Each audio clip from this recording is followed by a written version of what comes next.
Student আজ কেমন আছো সবাই? আজ আমরা কোমরের হাড়ের পরিচয় নেব। খুব কম সময়ের মধ্যে কোমরে কতগুলি হাড় আছে সেটা জানবো। মানুষের মোট 206টা হাড়ের সিরিজ আমি অনেক ভিডিও দিয়েছি, শর্ট ভিডিও, তার মধ্যে একটা কোমর হাড় দিচ্ছি আজকে। দেখো কোমরটা দেখাচ্ছে তো কোমরে মানুষের এই হাড়টা পাট ওঠা একটু, এইখানটা একটা হাড় আছে, এটাকে পেলভিক গাডেল বলে, ঠিক আছে? এই পেলভিক গাডেলটার সিস্টেমটাতে ফিমারটা যুক্ত আছে। কি ক্যাভিটি আছে ওইখানটায়? Acetabulum cavity. বাহ, ভেরি গুড। এইখানটায় ইলিয়াম, ইস্চিয়াম আর একটা পিউবিস বলে হাড় ছিল, সেটা এখন একত্রিত হয়ে ওই ক্যাভিটিটার সৃষ্টি করেছে, হোলটা। আর এই হাড়টাকে কী হাড় বলে? কক্সাল হাড়। বাহ, ভেরি গুড। বা হিপ বোনও বলে এটাকে, হিপ বোন বা কক্সাল বোন। এদিকেও একটা আছে, এদিকেও মোট কটা? দুটো। আর পেছন দিকে ওলা কিসে যুক্ত হয়েছে? স্যাক্রালে। আর আগে দিকে পিউবিস অংশে যুক্ত হয়েছে। এই পজিশনটাই ছাড়। আর এখানে ফিমারটা ফিট আছে, পায়ের যে ফিমারটা ওই অ্যাসিটাবুলাম ক্যাভিটির মধ্যে ফিট আছে।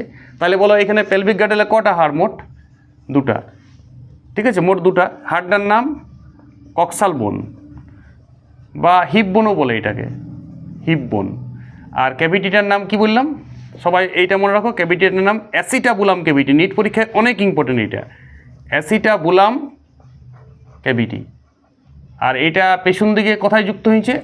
এই পেলভিক গাডেলের পেছন দিকে স্যাক্রাল হাড়ে, মেরুদণ্ডের নিচে স্যাক্রাল হাড় আছে, আর আগের দিকে পিউবিস অংশ জয়েন্ট আছে, হার্লিন কার্টিলেজ দ্বারা, একটা কার্টিলেজ দ্বারা জয়েন্ট আছে।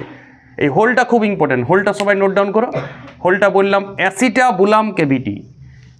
আরেকবার আমি লাল কালিতে লিখে দিচ্ছি, অ্যাসিটাবুলাম ক্যাভিটি। লেখা জুম করে দেখো। আর পেলভিক গাডেলে মোট দুটো হাড়। তাহলে মানুষের শরীরে কোমরে মোট দুটো হাড় আছে। কোমরে, পায়ে আমি বলেছি 30টা, দুটো পায়ে 30, 60, হাতে 60, কোমরে মাত্র দুটা। মেরুদণ্ডে 26, বুকের হাড় 25, এগুলো আমি বলেছি, সব নাম বলেছি, ছোট ছোট ভিডিও আমার দেওয়া আছে। আজকে কোমরের হাড়ের পরিচয় আমরা তাহলে সব পেয়ে গেলাম। কোমরে মোট দুটি হাড়, কক্সাল বোন বা হিপ বোন একই কথা। কটা মোট থাকে কক্সাল বোন? দুদিকে দুটো, বাঁ দিকে ডান দিকে জয়েন্ট হয়েছে। এই পজিশনে আর জয়েন্ট হয়ে গেছে, স্যাক্রাল পজিশনে। এই পজিশনে এসে পরে দুটো জয়েন্ট হয়ে গেছে। ওকে, ভেরি গুড। তাহলে নেক্সট ক্লাস আসতে থাকবে। এরপর আমি কাঁধের হাড় বা মাথার হাড়, সব হাড়ের পরিচয় দেবো। সবাই সাথে থাকবে। ওকে।